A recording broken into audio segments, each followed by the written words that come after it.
ঈদযাত্রায় গলার কাটা ১৩ কিলোমিটার সড়ক, ভোগান্তি বাড়াবে এলেঙ্গা যমুনা সেতু সড়ক, যান চলাচল স্বাভাবিক রাখতে চলছে নানা প্রস্তুতি। ভৈরবে ফিলিং স্টেশনে তেল সংকট, ২-৩০০ টাকার বেশি মিলছে না জ্বালানি, ভোগান্তিতে চালকরা।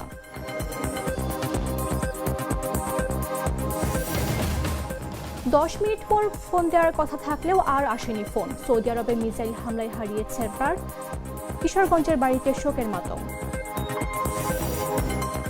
যশোরের প্রশিক্ষণ বিমানের যান্ত্রিক ত্রুটি, জরুরি অবতরণে নিরাপদে আছেন পাইলট, ক্ষতি হয়নি বিমানেরও।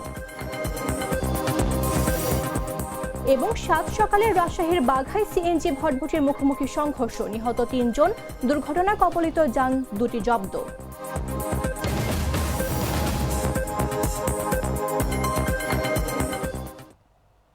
আমন্ত্রণ দেশ জুড়ে সংবাদে, আপনাদের সাথে রয়েছে আমি মামদুহা রাইসা।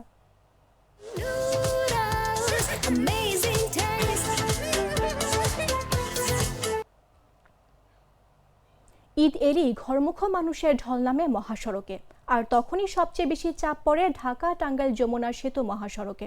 কিন্তু এলেঙ্গা থেকে যমুনা পর্যন্ত প্রায় 13.5 কিলোমিটার সড়কের উন্নয়ন কাজ শেষ না হওয়ায় এবারও ঈদযাত্রায় ভোগান্তির শঙ্কা করছেন চালক ও যাত্রীরা। যদিও যান চলাচল স্বাভাবিক রাখতে প্রশাসনের পক্ষ থেকে নেওয়া হয়েছে নানা প্রস্তুতি। বিস্তারিত জাগো ডেস্ক রিপোর্টে। দেশের দ্বিতীয় বৃহত্তম উত্তরবঙ্গের সঙ্গে রাজধানীর একমাত্র সড়ক যোগাযোগ ঢাকা টাঙ্গাইল যমুনা সেতু মহাসড়ক। ঈদের সময় লাখো ঘরমুখো মানুষের চাপ পড়ে এই সড়কে। শুধু টাঙ্গাইল অংশে রয়েছে প্রায় 65 কিলোমিটার মহাসড়ক। উত্তর ও দক্ষিণবঙ্গের 24 জেলার যানবাহন চলাচল করায় অন্যান্য সময়ের তুলনায় ঈদের সময় কয়েক গুণ বেড়ে যায় গাড়ির চাপ। তবে এলেঙ্গা থেকে যমুনা সেতু পর্যন্ত প্রায় 13.5 কিলোমিটার অংশে 4 লেনে উন্নীতকরণের কাজ এখনও শেষ হয়নি। ফলে ঈদযাত্রায় এই অংশে যানজটের আশঙ্কা করছেন পরিবহন চালক ও যাত্রীরা। এলেঙ্গা এলাকায় ফ্লাইওভার নির্মাণ সহ বিভিন্ন স্থানে আন্ডারপাসের কাজ চলমান। ঈদের আগে দ্রুত গতিতে কাজ শেষ করার চেষ্টা চলছে। তবে নির্মাণ কাজের কারণে অনেক জায়গায় সড়ক সংকীর্ণ হয়ে পড়েছে। চালকদের অভিযোগ, এলেঙ্গা পর্যন্ত 4 লেন থাকলেও এরপর থেকে অনেক জায়গায় 1 লেনেই যানবাহন চলাচল করতে হয়। এতে সৃষ্টি হয় দীর্ঘ যানজট। এলেঙ্গা, চান্দুরা, সেই সমস্ত জায়গায় একটু জাম হবে। এই যে রাস্তার কাজ চলতেছে রানিং, এই কাজ চলমান অবস্থায় একটু জাম হবে। কাজ চলতেছে, ঈদের মধ্যে তো জাম হবেই, এটা নিশ্চিত। যাত্রীরা জাম তো বাঁচবই। আর এমনি অটো ছোট গাড়িগুলো রাস্তার মধ্যে থাকে, এই গাড়িগুলো যতক্ষণ খারাপ রাখবো একটা বড় গাড়ি খারাইতে পারবো, খারাইলে ওই জায়গায় দাম পাই যাবো। এবার যদি প্রশাসন সঠিকভাবে নিয়ন্ত্রণ করে তাহলে যানজট হবে না, নিয়ন্ত্রণ যদি না করতে পারে তো যানজট হবে। ঈদের সময় যানবাহনের চাপ বাড়ার পাশাপাশি সড়কের চলমান কাজও যানজট বাড়ানোর অন্যতম কারণ বলে মনে করছেন যাত্রীরা। এমনি রাস্তাঘাটে জ্যাম থাকে না, গাড়ির চাপ থাকে না, কিন্তু যখন ঈদের টাইমে আসে তখন গাড়ির চাপ থাকে, প্রচুর চাপ থাকে। আর আপনার রাস্তার কাজ চলতেছে, এর জন্য বেশি চাপ থাকে। যদি প্রশাসন সঠিকভাবে নিয়ন্ত্রণ কাজ করে তাহলে আমরা সঠিকভাবে বাসায় যেতে পারবো, আমাদের গন্তব্য জায়গায় যাইতে পারবো। মানুষের চাপ বাড়ে, যানজট হয়, তখন হলো যানজট বেশি হয়। রাস্তার কাজ চলতেছে, এই জন্য যানজট বেশি হয়। যে আমি প্রতি বছরই ঢাকা থেকে আমি নিজ বাড়িতে কুষ্টিয়াতে যাতায়াত করি এই রাস্তা দিয়েই। যে আসলে এখানে যদি আইন শৃঙ্খলা বাহিনী থাকতো, যদি এই যানজটটা এখানে নিরসন করা হইতো তাহলে আর কি ভালো হইতো। যে প্রকল্প সংশ্লিষ্টরা বলছেন এলেঙ্গা থেকে যমুনা সেতু পর্যন্ত 4 লেনে উন্নীতকরণ কাজের প্রায় 50% সম্পন্ন হয়েছে। প্রকল্পের মেয়াদ বাড়ানোর প্রস্তাবও দেওয়া হয়েছে।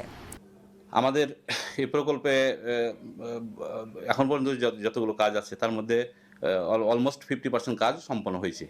আগামী ঈদকে সামনে রেখে আমরা এলেঙ্গাতে আমাদের ফ্লাইওভারের কাজ চলতেছে, সেখানে আমাদের হলো যে রাস্তার কাজটা আমরা ওয়াইডেনিং করে দিয়েছি, যাতে হলো ঈদের সময় যেন কোনো ধরনের কোনো জ্যাম না হয়। মাননীয় মন্ত্রী মহোদয় কর্তৃক ইতোমধ্যে আমাদের নির্দেশনা প্রদান করা হয়েছে হাইওয়েতে ঈদযাত্রা নির্বিঘ্ন করার জন্য।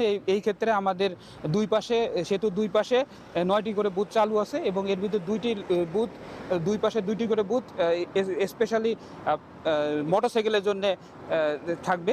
এদিকে ঈদযাত্রা স্বাচ্ছন্দ্য করতে মহাসড়ককে 4টি সেক্টরে ভাগ করা হয়েছে। 3 শিফটে 24 ঘন্টা দায়িত্ব পালন করবেন প্রায় 1000 পুলিশ সদস্য। আমরা আশা করতে পারি যে আমরা যেহেতু এখন থেকে আমরা প্রস্তুতি নিচ্ছি যে জনগণ যেন নির্বিঘ্নে, জনসাধারণ অথবা ঈদে ঘরমুখী মানুষ যেন নিশ্চিন্তে আপনার বাড়িতে যেতে পারে, সর্বোচ্চ আমরা প্রস্তুতি নিচ্ছি। যমুনা সেতুতেও যানবাহন চলাচল স্বাভাবিক রাখতে দুটি প্রান্তে 9টি করে টোল বুথ চালু রাখার পরিকল্পনা রয়েছে বলে জানিয়েছে কর্তৃপক্ষ। তবে সব প্রস্তুতি সত্ত্বেও এলেঙ্গা যমুনা সেতু অংশের অসমাপ্ত সড়কই এবারের ঈদযাত্রার সবচেয়ে বড় চ্যালেঞ্জ হয়ে দাঁড়াতে পারে বলে আশঙ্কা করছেন সংশ্লিষ্টরা। নিউজ ডেস্ক, জাগো নিউজ। কিশোরগঞ্জের ভৈরবের ফিলিং স্টেশনগুলিতে অকটেন পেট্রোল সংকটে ভোগান্তিতে মোটরসাইকেল আরোহীরা। চাহিদা থাকলেও প্রত্যেক চালককে তাদের মোটরসাইকেলের জন্য 200-300 টাকার বেশি জ্বালানি দিচ্ছে না। সোমবার দুপুরে ভৈরব শহরের ভাই ভাই ফিলিং স্টেশন, মিন্টু মিয়া ফিলিং স্টেশনে সরেজমিনে গিয়ে দেখা যায় মোটরসাইকেল চালকরা জ্বালানি নিতে দীর্ঘ লাইন ধরে অপেক্ষা করছেন। চালকরা বলছেন প্রতিজনকে 200-300 টাকার বেশি তেল দিচ্ছে না। অনেক ফিলিং স্টেশন তেলই দিচ্ছে না। তারা বাড়তি দামের আশায় তাদের পাম্পে তেল মজুত করে রেখেছে বলে অভিযোগ ক্রেতাদের। তবে স্টেশন মালিকদের দাবি পাম্পে অকটেন পেট্রোল পর্যাপ্ত মজুত নেই, ফলে গ্রাহকদের চাহিদা অনুযায়ী জ্বালানি দেওয়া যাচ্ছে না।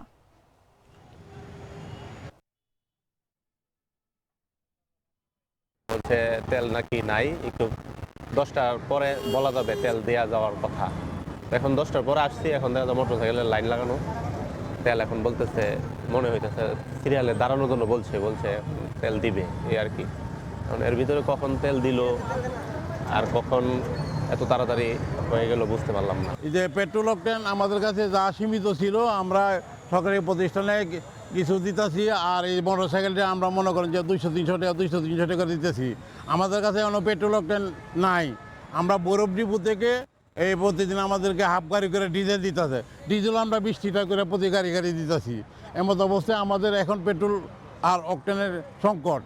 আমরা এই শ্রীমঙ্গল ডিপো থেকে পেট্রোল অকটেন আনি, আমরা আজকে 5 দিন আমাদেরকে কোনো তেল দিতেছে না। এই ঢাকা নারায়ণগঞ্জ গোদনাল ডিপো থেকে আমাদের কোনো তেল দিতেছে না, আমাদের বরাদ্দ নাই। এই মতো অবস্থায় আমরা অনেক তেল সংকটে আছি। আমরা যতটুকু পারতাছি, যতটুকু আমাদের কাছে আছে, আমরা মোটরসাইকেলে ডেলিভারি দিতেছি। সৌদি আরবে ইরানের মিসাইল হামলায় কিশোরগঞ্জের এক যুবক নিহত হয়েছেন। রোববার ইফতারের আগ মুহূর্তে সৌদি আরবের আল খারিজ শহরে আল তোয়াইক বলদিয়া কোম্পানির একটি শ্রমিক ক্যাম্পে মিসাইল বিস্ফোরণে বাচ্চু মিয়া নিহত হন। বাচ্চু মিয়া কিশোরগঞ্জের জেলার কটিয়াদি উপজেলার জালালপুর ইউনিয়নের পশ্চিম ফেকামারা গ্রামের রইস উদ্দিনের ছেলে।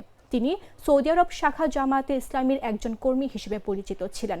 দেশে থাকাকালেও তিনি জামায়াতে ইসলামীর রাজনীতির সঙ্গে সম্পৃক্ত ছিলেন বলে নিশ্চিত করেছেন কটিয়াদি উপজেলার জামায়াতে ইসলামীর আমির অধ্যাপক মুজাম্মেল হক জোয়ারদার। পারিবারিক সূত্রে জানা যায় বাচ্চু মিয়া 2 কন্যা সন্তানের জনক। তাদের মধ্যে একজন মানসিক প্রতিবন্ধী। বাচ্চু মিয়ার মৃত্যুর খবরে তার পরিবার ও এলাকায় শোকের ছায়া নেমে এসেছে।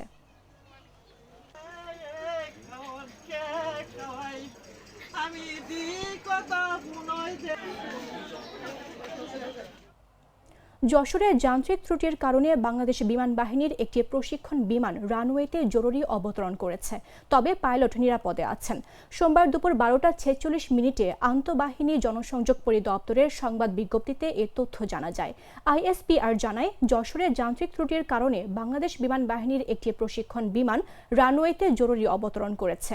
বৈমানিক নিরাপদে আছেন এবং বিমানের কোনো ক্ষতি হয়নি।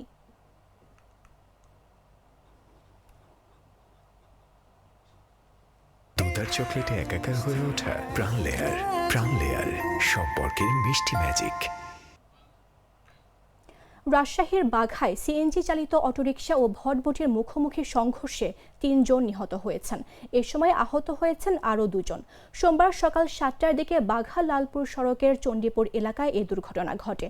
নিহতরা হলেন লালপুরের নওপাড়া গ্রামের সিএনজি চালক শরীফুল ইসলাম, একই উপজেলার বধুপাড়া গ্রামের বিধান দাস ও আন্দি গ্রামের রকেনা বেগম। আহত শাহজাহান আলী ও স্বামী বেগমকে প্রথমে উপজেলা স্বাস্থ্য কমপ্লেক্সে এবং পরে রাজশাহী মেডিকেল কলেজে ভর্তি করা হয়েছে। বাঘা থানার ভারপ্রাপ্ত কর্মকর্তা সিরাজুল হক বলেন, ঘটনাস্থলে 2 জন মারা যান। পরে হাসপাতালে নেয়ার পথে আরও 1 জনের মৃত্যু হয়। মরদেহ উদ্ধার করে থানায় নেওয়া হয়েছে। দুর্ঘটনা কবলিত যান দুটি জব্দ করা হয়েছে।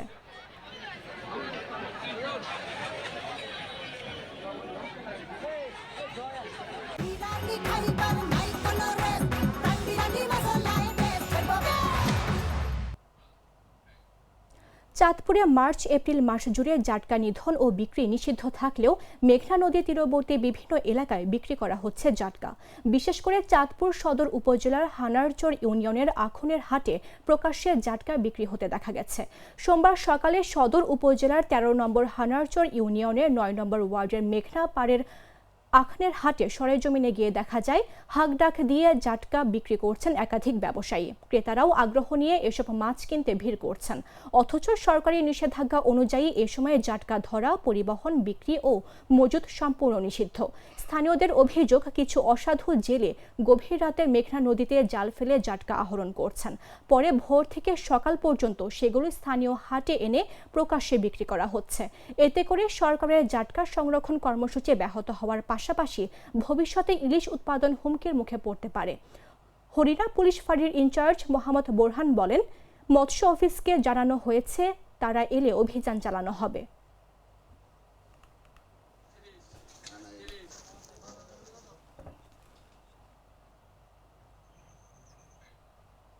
সংবাদ শেষ করার পূর্বে শিরোনামগুলো জানিয়ে দিচ্ছে আরও একবার।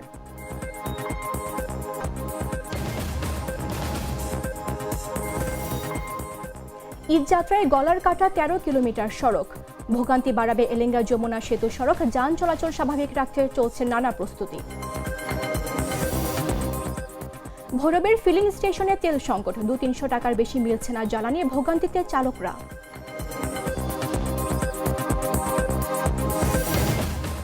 ১০ মিনিট পর ফোন দেওয়ার কথা থাকলেও আর আসেনি ফোন। সৌদি আরবে মিসাইল হামলায় হারিয়েছেন প্রাণ, কিশোরগঞ্জের বাড়িতে শোকের মাতম।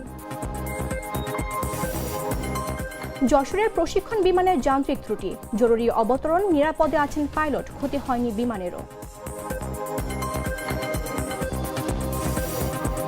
এবং সাত সকালে রাজশাহীর বাঘায় সিএনজি ভটভটির মুখোমুখি সংঘর্ষ, নিহত ৩ জন, দুর্ঘটনা কবলিত যান দুটি জব্দ।